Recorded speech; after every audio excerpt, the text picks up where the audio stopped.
Na kombo ya tata ya mwana pe tata Molimo Mosantu tambola ndenge tata Nzambe alingi na yango sans plus tarder tosenga na badirigeant kuna tata to mama oyo akondisami mpona mokolo mwa lelo aya kopesa biso nzembo.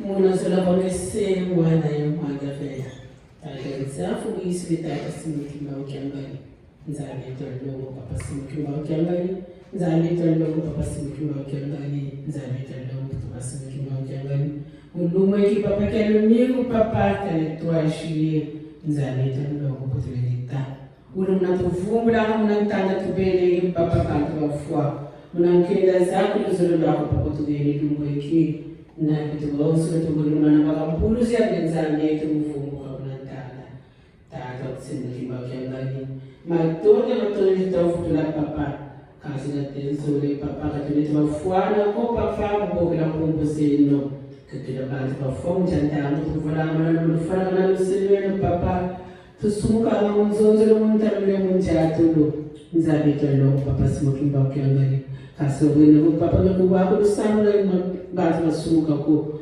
tuyinda mane papa tuyinda mane amalo beno loba levo papa pasivo mulumwe kikelo tugeni buluzo bawa pibo kaseto papa tupatiki programme to papa bosi utasila sile alizali to lomo lokole kikelo tata simukimba ukiambele tata kutelita pasi zazini ngezi na munza bitu bawoso lo papa babingi bavukili muna suka wana bilo kasi muna solo lo papa tugeni pengolo za tuisira fulweki bakabina mnanzira papa muyiwo papa wa bisu bapele na trapele kaso ga terapele to papa vo bisu kazena ko tchuna tra kazena ko papa pasi tala vide papa kunzo zabe muleke levo kanto wa kuizira kunzo zabe papa mujojo levo kanto talomba papa bakati na voluzuro na bete ko paska papa nzalizile mama mpila tata semeki mama papa tata semeki mama jana vitu yovukila ujonge papa tupatikiri programme yi papa imwinisiele kya kutendala mali kuna twala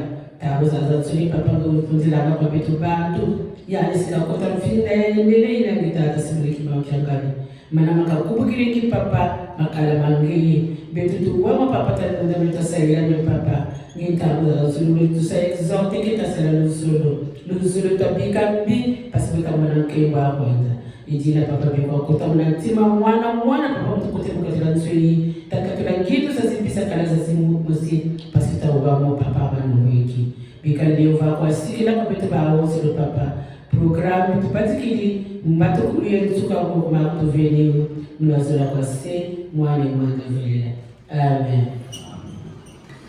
Kombo misatu ya bule tata mwana Molimo Mosantu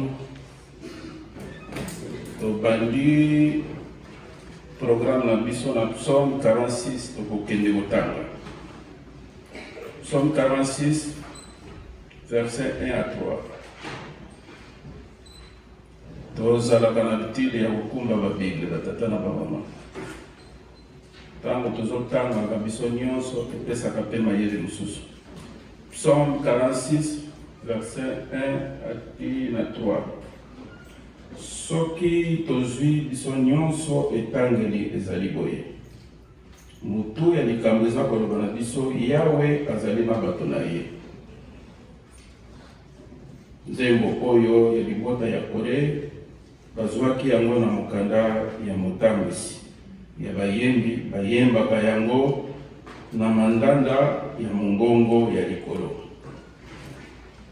Nzambe azali esika oyo tokoki kobombana asalisaka biso na tango ya pasi yango wana tokoki kobanga eloko te ata mabele eningani ata bangomba ekwei ata bamai ya ebale monene tosuki wana okombo bisatu ya bule tata mwana Molimo Mosantu amen.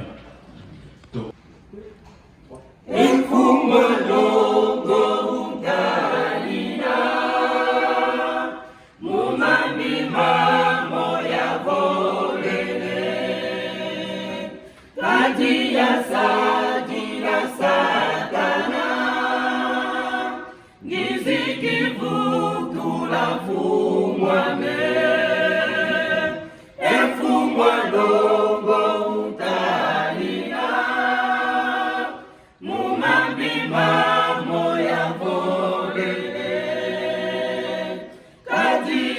sadila satana ngizikivuthula mfumwane efumwanongo utanina mumambima moya volele kati ya sadila satana ngizikivuthula mfumwane efumwanongo utanina mumambima moya volele kati ya sadila satana ngizikivuthula mfumwane Wiza mfumu wanzadisa yazinga mfumu musilewu Wiza mfumu wanzadisa yazinga mfumu musilewu ndombele tata utanina usilane mboe tatalo ndombele tata utanina usilane mboe tatalo Wiza mfumu wanzadisa yazinga mfumu musilewu Wiza mfumu wanzadisa yazinga mfumu musilewu ndombele tata utanina usilane mboe tatalo ndombele tata utanina usilane mboe tatalo Wiza mfumu wanzadisa yazinga mfumu musilewu Wiza mfumu wanzadisa yazinga mfumu musilewu ndombele tata utanina usilane mboe tatalo ndombele tata utanina usilane mboe tatalo yokakonela nafisa nzambe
Kontimana biso Lolanguya Soso Nisabana Mayo Wete Tolembate Kembola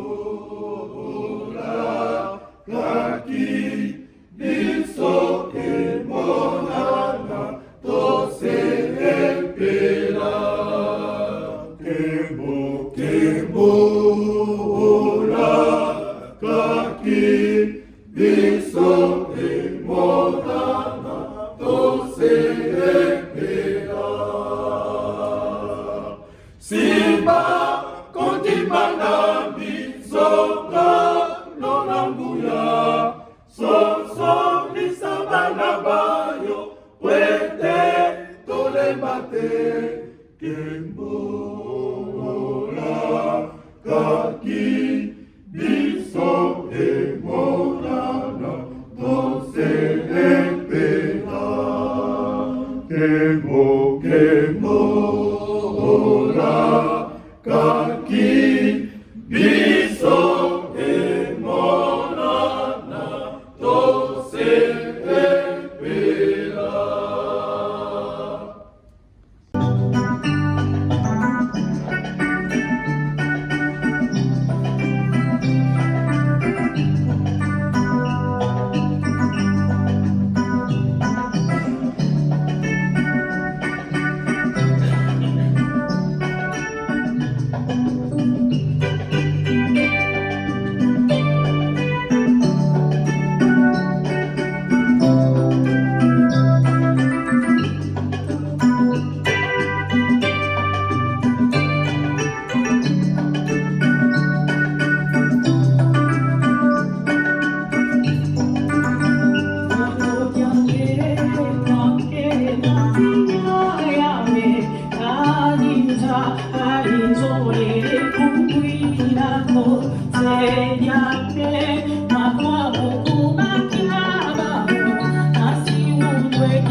Para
Tanzania,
Tango nyoso e pasumama tata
takabana nayo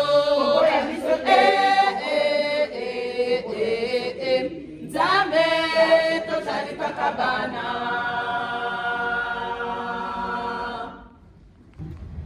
Onda kwa Nzambe wanga na kozalaka Naliingite nazwa maolibanda Pobese bomizaekoya Bizali na sukate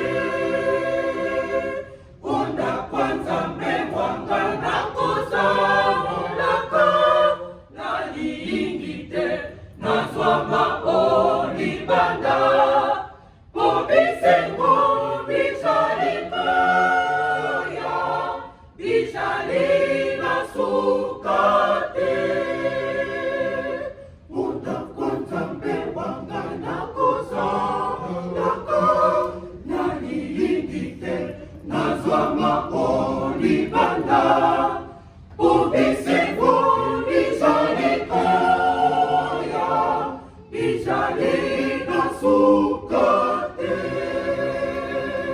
Onda kwa Nzambe wanga na kozalaka Naliingite nazwa maolibanda Pobese bomizaekoya Bizali na sukate Neko yikabiko yako ya makono Omoka ya masantu Neko yikabiko yako ya makono Omoka ya masantu Bisengo bigi bizali kolola Bizali na sukate Bisengo bigi bizali kolola Bizali na sukate Bisengo bigi bizali kolola Bizali na sukate Neko yikabiko yako ya makono Omoka ya masantu Neko yikabiko yako ya makono Omoka ya masantu Bisengo bigi bizali kolola Bizali na sukate Bisengo bigi bizali kolola Bizali na sukate Bisengo bigi bizali kolola Bizali na sukate Bisengo bigi bizali kolola Bizali na sukate Itata Nzambi muzulu Nangukavana wena Matale boso wenati Nabasiki disayo Itata Nzambi muzulu Nangukavana wena Watale boso wenati Nabasiki disayo Etata Nzambi muzulu Nangukavana wena Watane boso wenati Nabasiki Kutu sisi koetata muzulu Ngolo situlo mama etata Etata Nzambi muzulu Nangukavana wena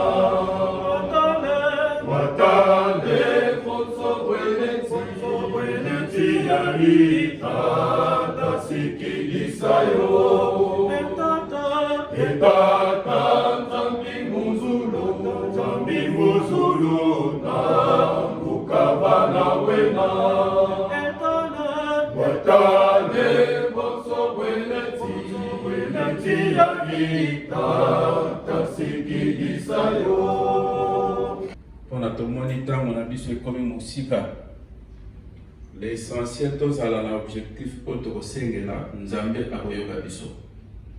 Tomoni mokili mosili koningana, guerre eza mosika te place tovandi, Ukraine ezali apemeni na Russie, tozokomona bamilimo ya bato ezali kokufa kuna, baza bamindele kasi bazali bato Nzambe asalaki.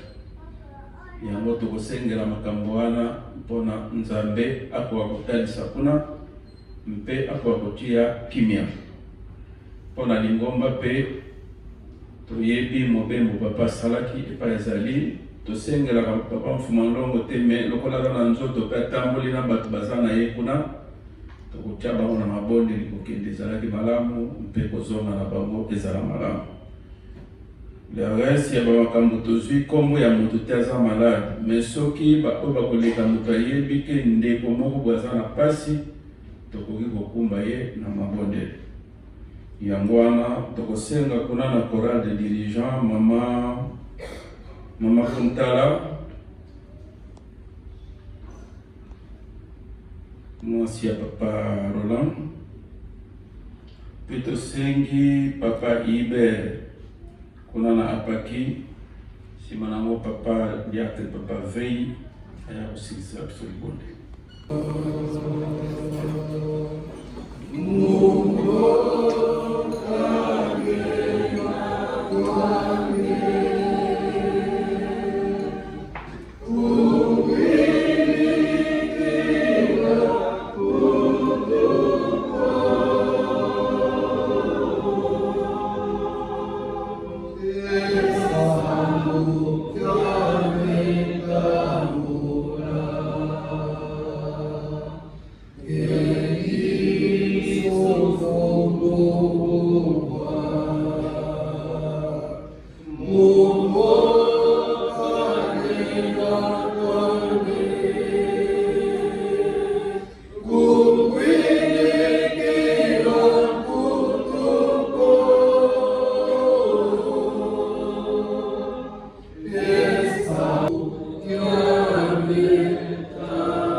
Au nom du Père, du Fils et du Saint-Esprit. Papa Simon Kimbaron Kiangani, Papa Simon Kimbaron Kiangani, Papa Simon Kimbaron Kiangani, Dieu le Saint-Esprit. Papa, nous tes enfants, la paroisse de Montreuil, nous venons devant ta face apporter toutes nos supplications à travers les chants, à travers les prières. Durant toute la semaine, nous avons vaqué à nos occupations, nous avons fait toutes sortes de péchés. Papa, que le sang que Papa Dianga Nakiangani a versé pour nous sur la croix puisse nous laver de toutes nos iniquités. Beaucoup de tes enfants souffrent de toutes sortes de maux, que ce soit spirituel, mental ou physique. Beaucoup sont alités, malades, soit à la maison ou soit dans les hôpitaux. Papa, ta main n'est pas assez courte afin de pouvoir leur porter secours et leur donner une guérison totale. Tu as ressuscité les morts. Des paralytiques se sont levés, des aveugles ont vu, des sourds ont entendu. Rien n'est au-dessus de toi. C'est la raison pour laquelle, Papa, je te supplie, un corps qui est malade ne peut pas effectuer ton travail. Car tous les jours, tu nous exhortes en nous disant que nous devons construire la nouvelle Jérusalem Kamba. Papa, tu connais la situation de tout un chacun. Les poches sont vides. Tu as dit que tu allais ouvrir afin que nous puissions participer. Rien ne sort de ta bouche sans revenir à toi avant qu'il fasse son effet. Alors papa, donne-nous les moyens afin que nous puissions te prêter main forte. Beaucoup sont dans les prisons, des innocents, accusés à tort. Toi-même ayant effectué 30 ans de prison à Lubumbashi, tu connais la douleur d'être enfermé. Papa, libère ceux qui sont en captivité. Beaucoup spirituellement aussi sont en captivité. Beaucoup de nos ancêtres, ici, en Europe, en Occident, sont en captivité. Papa, donne-leur la liberté. afin que nous puissions tous rentrer dans le pays où coule le lait et le miel, le royaume Congo. Papa, que la paix soit sur la nouvelle Jérusalem Kamba, que la paix soit sur les 3 Congos, Kinshasa, Brazzaville, Angola. Que la paix soit dans le monde entier. Nous avons parlé de la guerre en Ukraine, effectivement, mais la guerre n'est pas qu'en Ukraine. Donc, que la paix soit dans le monde entier, que ce soit en Afrique, Asie, Océanie, Europe, Amérique. Que la paix soit sur toi, Papa Simon Kimbangu, qui est un ami, car tu portes un corps physique. Le corps peut tomber malade et avoir toutes sortes de maux. Que la paix soit en chacun de nous, au nom du Père, du Fils et du Saint-Esprit. Ayez sous moi la vie. Merci Seigneur, toi notre Dieu, pour tous tes bienfaits pour nous tes enfants tout au long de cette semaine. Merci. Nous nous sommes agenouillés ce matin, aujourd'hui, devant toi, parce que nous avons commis des fautes, des erreurs. Nous venons te demander pardon pour toutes nos iniquités. Nous te demandons pour cette semaine que nous allons commencer, puisque tu nous as pardonné toutes nos fautes, de nous bénir, d'être avec nous, de nous enseigner, de nous tenir debout. Nous sommes nombreux à connaître ton nom, mais à ne pas te connaître toi-même. Donne-nous de te connaître. Veille à ce que tous tes enfants soient en bonne santé. Guéris ceux qui sont malades, puisque nombreux d'entre nous ne sont pas parmi nous parce qu'ils sont malades.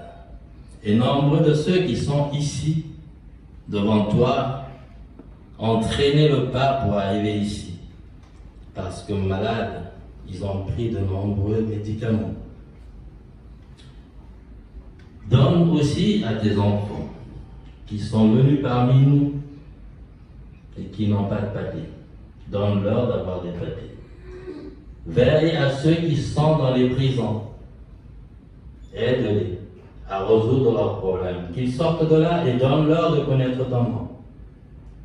Seigneur, habite notre frère qui va nous enseigner aujourd'hui que tout ce qui sortira de sa bouche soit toi qui parles en lui, que cela nous pénètre, nous éduque, nous enseigne, que nous en fassions bon usage de cet enseignement, afin que le jour où nous devrons nous présenter devant toi, que nous soyons vainqueurs. Merci Seigneur pour cette journée, merci pour ta protection sur nous. Au nom du Père, du Fils et du Saint-Esprit.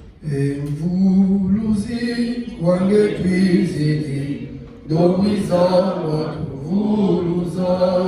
Vous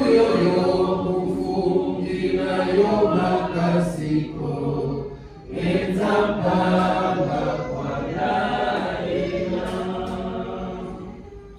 nazola pase yo mwana velela tata nzambi mfumu Yesu Kristo yenge evyalo tata simoni kimamchangani matondo tufutu ikobeni batitumandongo lutukebele fuku lya vimba evolumingu lwa vimba lutukebele kunu lumukavunu tuizidi masambi lumazibu kili munzali ya vimba asimusumula enzalo takimfungia nzambi mfumu ntete levo tulombele mumawonso matuvengi mambi malembo lusonga bantakisi yako kadi ngei kuwanga sambu kya bantu pamasumuko sumu inki ovila wawonso isumu ikumatata lolo kambi zetu mpasi wawa endomba zetu uwidi bisambu bivyokele kya mama ika tata nkidi akatofeti ikoma banazulu dikakatutele mfumu utufuile nkenda kadi ngeye saluki watuvana isaluki ampasi ngeye mosi wa monavu esaluki ampasi kyavewa kwa bana babantu bamwina kyo mpasi zo tatueta mona musala salukiako mpasi zile yetu kunsatamu endiona wakulumuka yenkesi za wonso wabebisa vya wonso vitusalilanga munza maza mabeba mupepe wabeba mfinda za beba entoto wabeba vya wonso vya sumuka ikuma mbasi za zulu ngutu kazidiatanga vantotoko mukuma kya masumu ebu betu tuzingilanga vantoto wena mumasumu ikuma mbasi muna msumuka yetu mpasi za iza mbetu mpasi zetu zezo avantu tukalomba kwezeyi ejina tutere kaka bwatamu na salona 1921 kwa vana muntu nginga bilongoko kwa vana muntu ntumbuko yembe kwa fila muntu kulupitaluko kansi muna lendo kiambeye kiwavewa kwa mfumo wetu Yesu Kristo mafua mafulo mbevu za nyaka makoka matelama mababa mavova mpofo za muna mkumba mfumo wetu Yesu Kristo dembevu vya wuto vya nyaka yewa bafila kuna mpumbu bayobila maza yenomaza buna nsambu zozo batambula ngevo ensambu zilubaki dibika basalila zo vokeke wao komakana matia beto tuizidi widi konso mundu pasisena yani bilongo tunwini pakaka mutu bitalo ke kansi edi tulombele mfumu utukatulila dimbevu bibina bituzungidi elufwa mvita za bila mumpila muna 1977 wamonavo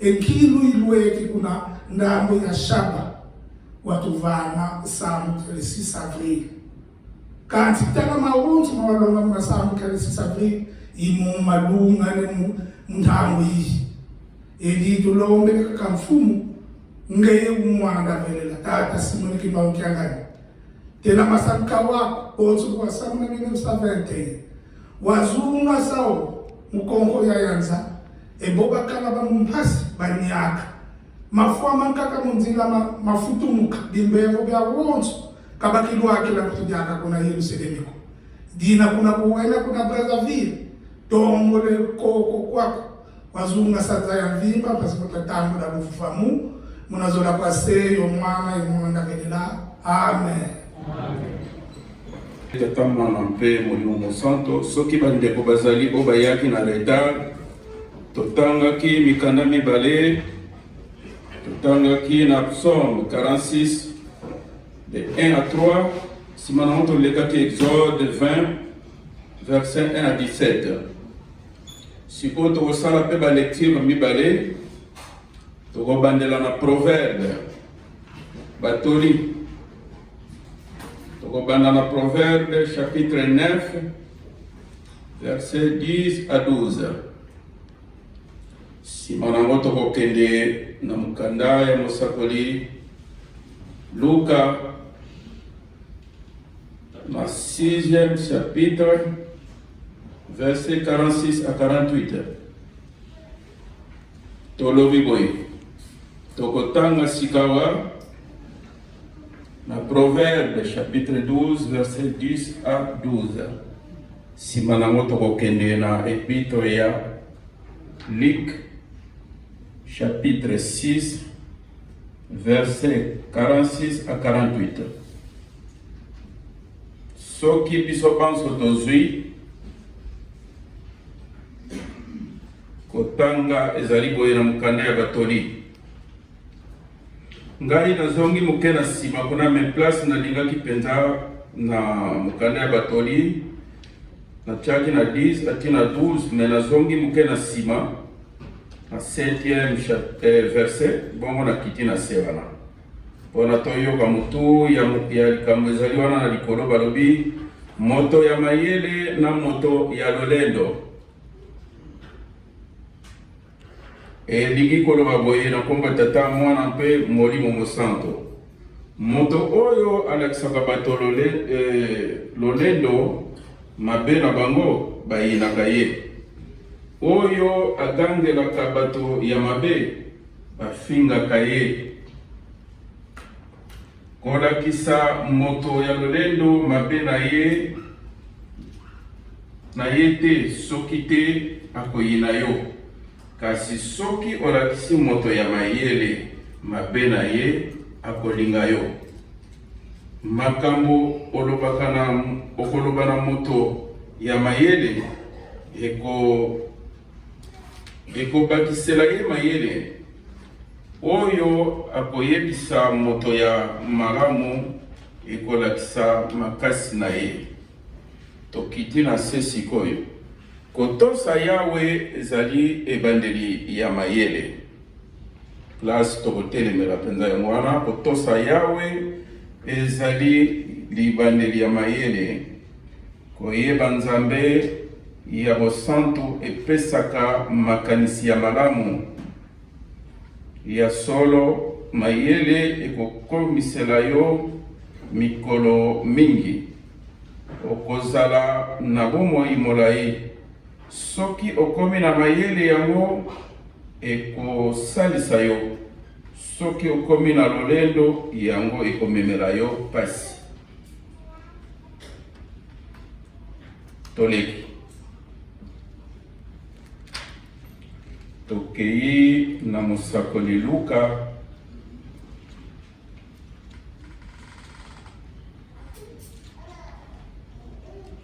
Luc 6 verset 46 à 48. Elingi koloba na biso boye kombo ya tata mwana mpe molimo mosantu. Pona nini bozali kobenga ngai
tolingi ke moto nyonso ndenge tolobi ke toza na bacertificat na biso oyo ezokoprouve ke ozali apte ya kozala mondimi na lingomba oyo.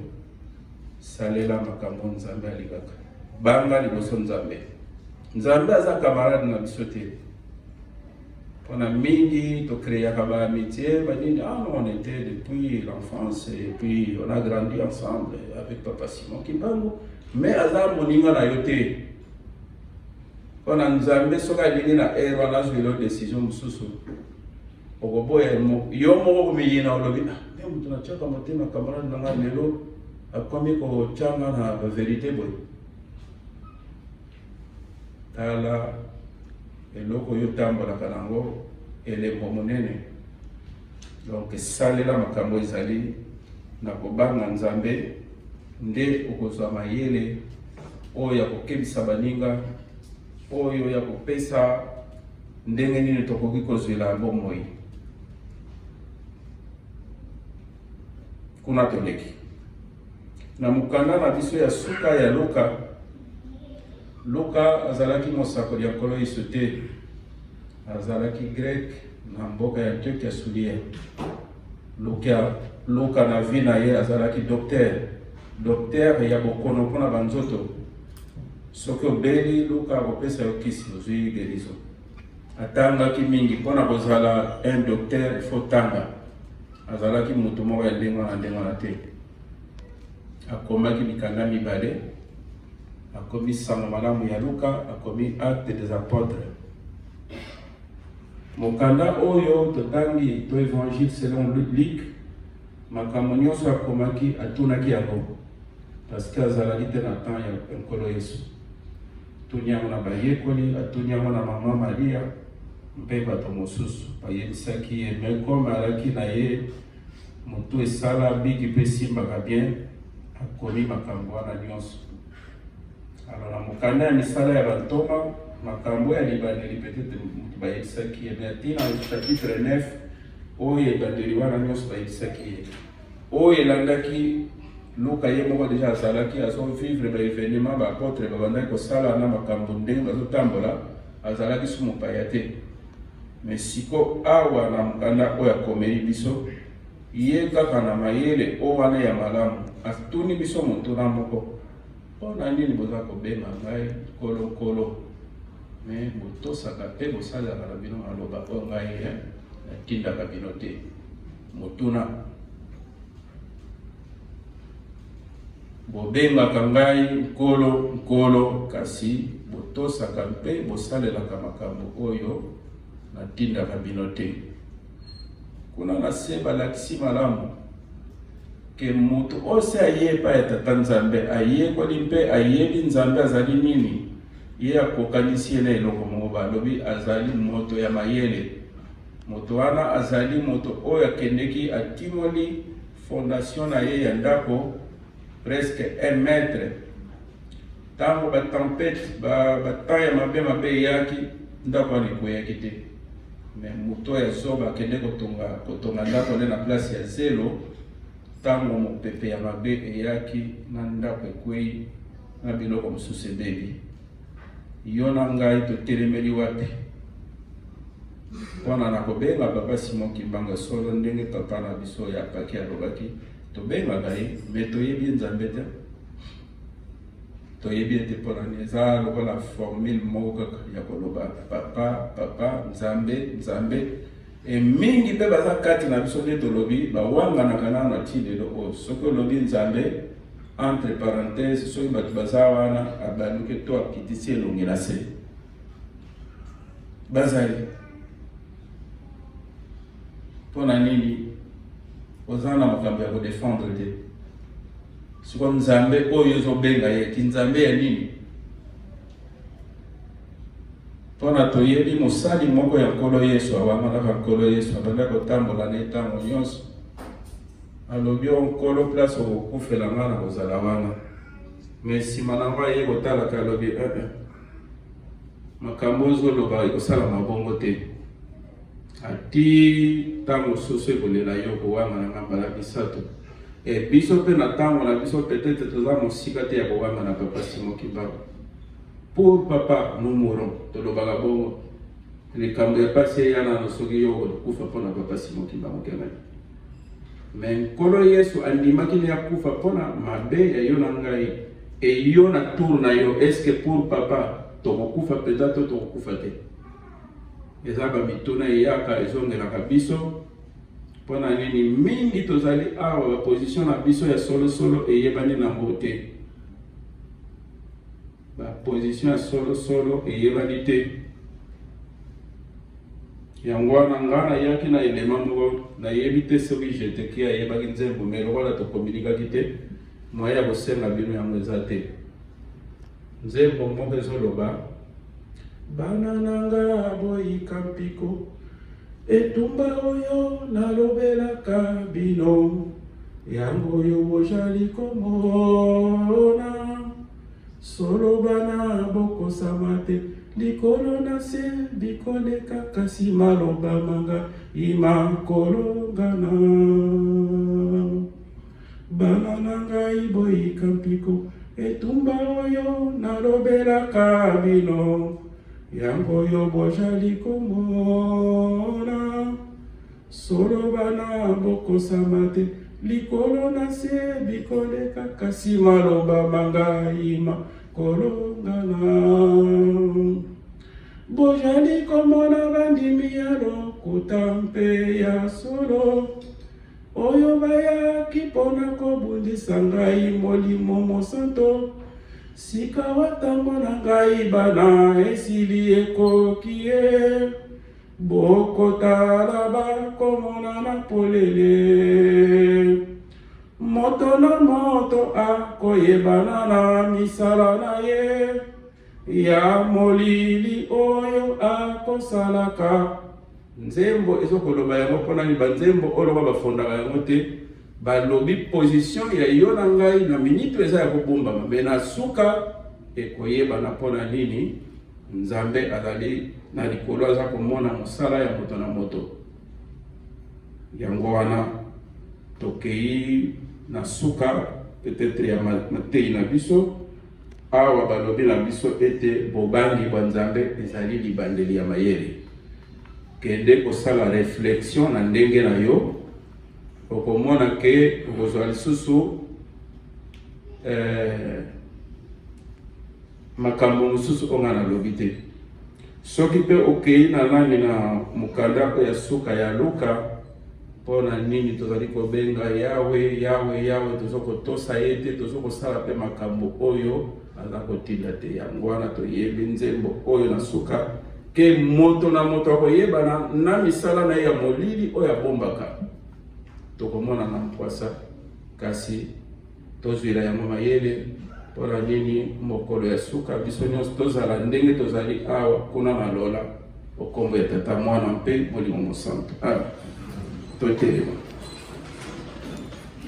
tusala seto lina mazulu bika nkumba kwezitiswa bika kimfumo kya kukiza bika luzolo la kulavanama vavantoto bonsumuzulu utuvana dia kwetu kalumukalumu tuyakulila masumu meto endolo katololo kakata kwetu ututwala ni muna mpuku muniko kazu tutani na muna mkwambi kadiki yako kimfumu ngolo yonkembo yozitisu biamvu ya mvu munkumbase ye mwana itata mwanda vela amen nzembo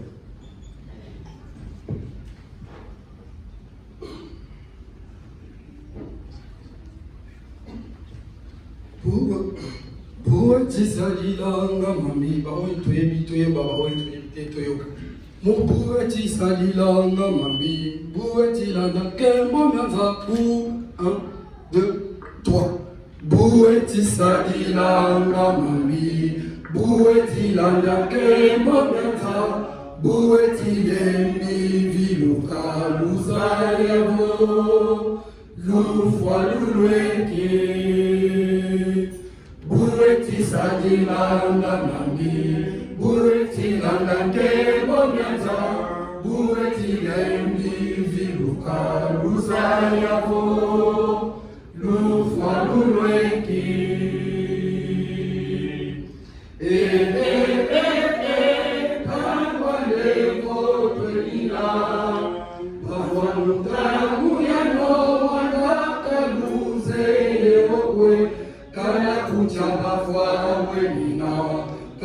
kuchama moyo wenina muna dombo kyatuka ngeye kwei si watinine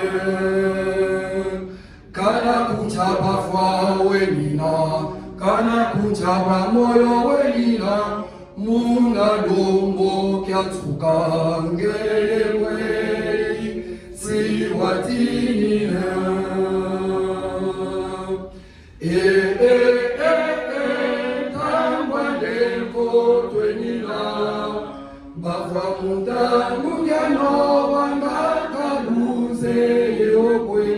kana kuchaba fwa wenina kana kuchaba moyo wenina muna dombo kyatuka ngeye kwei si watinine kana kuchaba fwa wenina kana kuchaba moyo wenina muna dombo kyatuka ngeye kwei si watinine.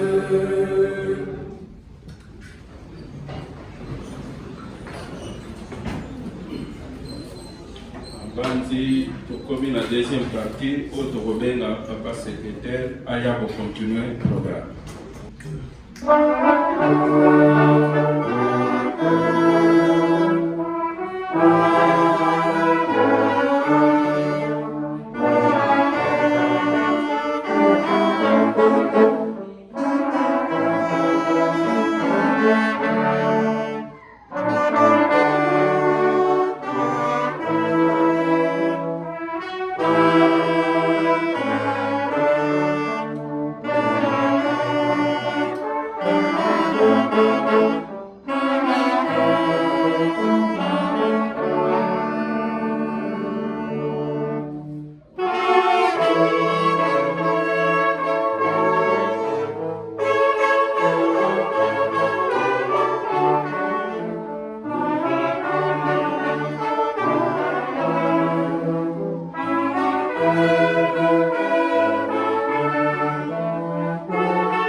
Silozambi mukazila mukimwana kasi 1, 2. Silozambi mukazila mukimwana kame Tekame sesa kamuza zambi Silozambi mukazila mukimwana kame Tekame sesa kamuza zambi atavela atanzambi zumulisu tapasimulimba utyangani mamonso mlitovuvile twapangeye kwidi ufoto zinangeza wasimba kisani chako sikiza kunambanza velela ikawanata mnanzila sumbionza kakale pitu kamkuletilandi lufutu kandi kisika kivana nsangu za zipote luyambila yeyandi mbashika lusonga nsatu za wonsonzi na yetu mbakuluzike maoma mingi papa ekutotwa